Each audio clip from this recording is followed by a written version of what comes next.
Hello everyone, welcome back to another video. Today on the bench we have an Illinois pocket watch. All I know is that it's an 18 size and that it's currently not running. So let's get started. The crystal is pretty scratched up.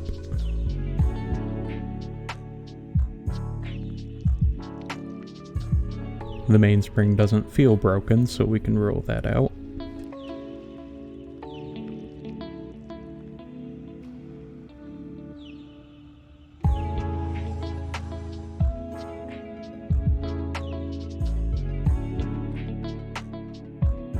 Here's a better look at the crystal. We'll get a replacement for that.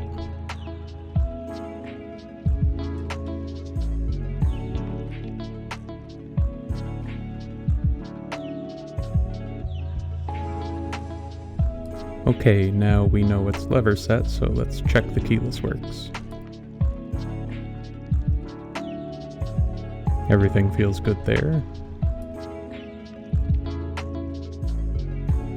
The lever is a little sticky.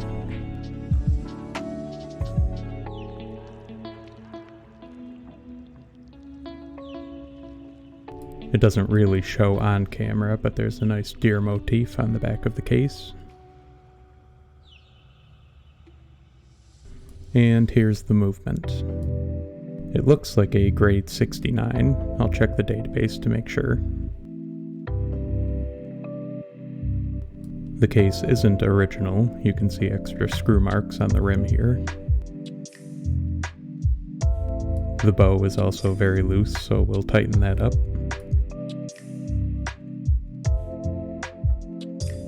Let's decase the movement and see what we're working with.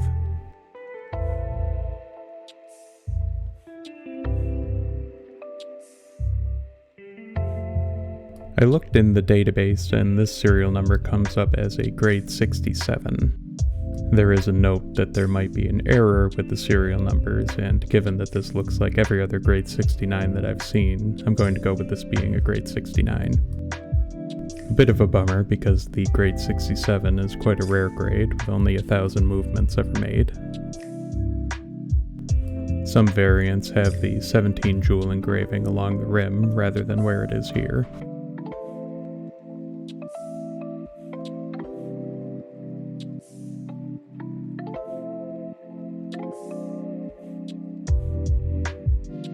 The balance staff is broken, so we found the problem. 2 timing screws, as well as a micro regulator, so this was a fairly high quality movement. Let's take the balance off and see the full extent of the damage.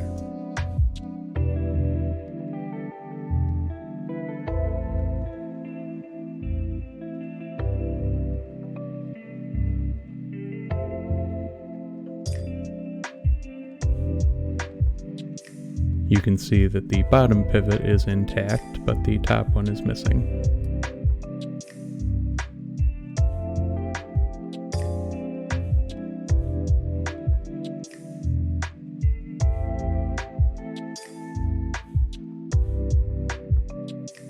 The top balance jewel is also cracked, so we'll need a replacement for that.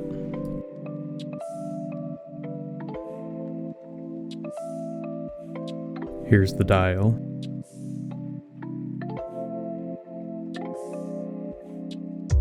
This area isn't dirt, it's baked into the enamel. Let's remove the hands now. The dial is a little off center, so the feet are probably bent. Everything looks good under the dial, a little sticky but nothing's broken.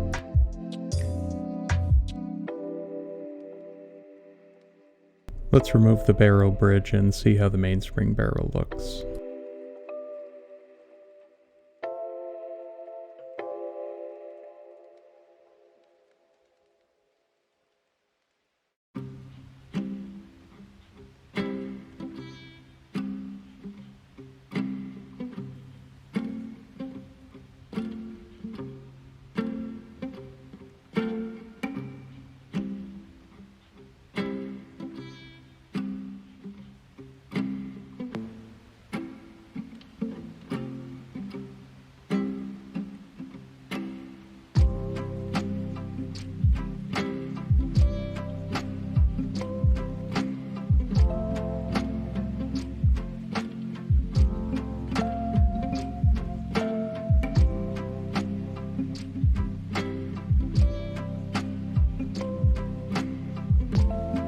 I can see from this little cutout here that this is an older mainspring, so we'll order a replacement for that.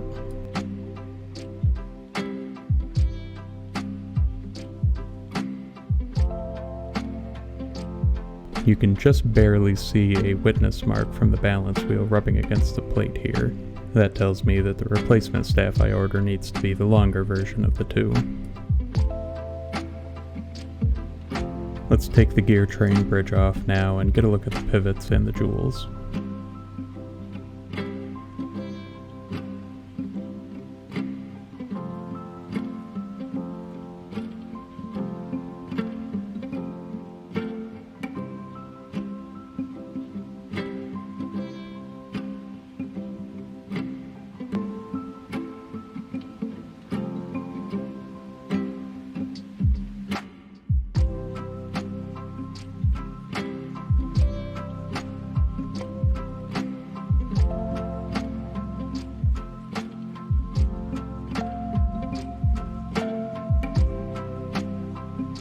Everything looks nice and clean, so let's take a look at the mainspring.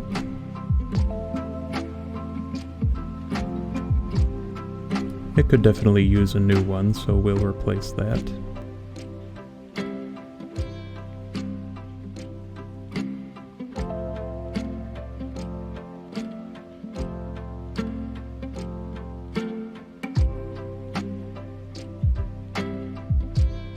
Let's move on to restaffing the balance now. First, we have to fully seat the balance rim onto the new staff.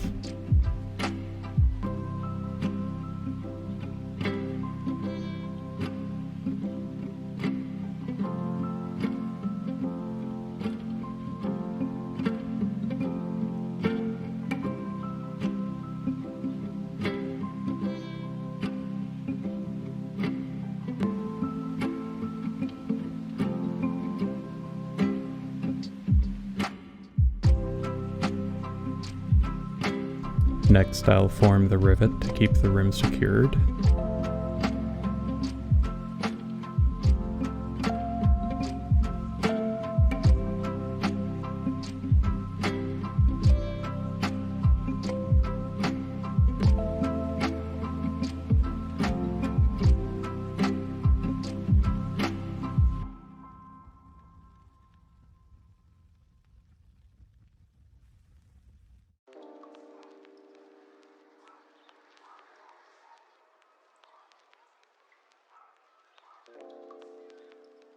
And after flattening the rivet, we have a brand new balance staff installed.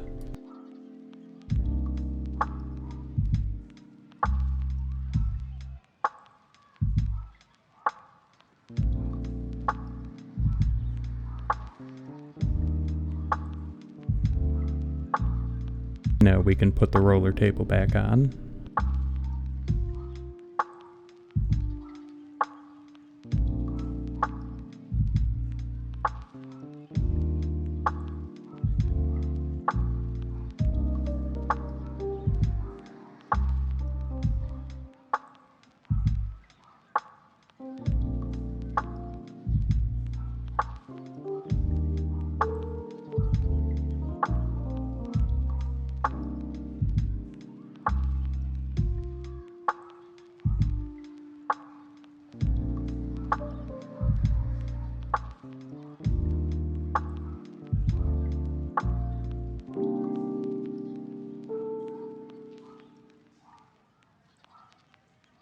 And here we can check for proper clearances.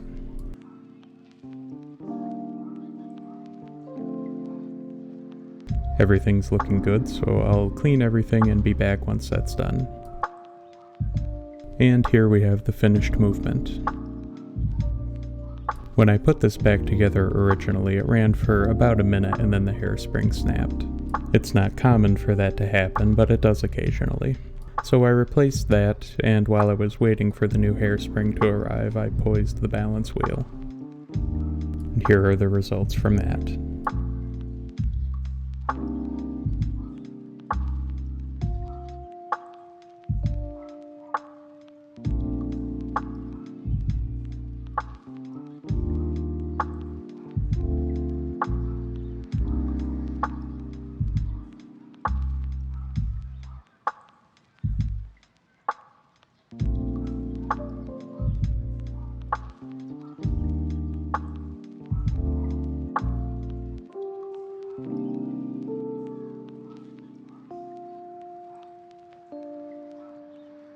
This watch was originally unadjusted from the factory, so I'm happy with how it's running now.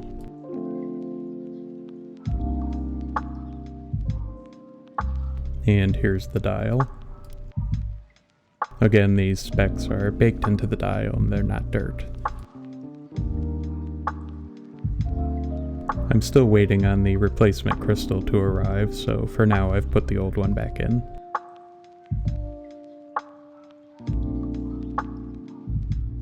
Thanks for watching, and I'll see you next time.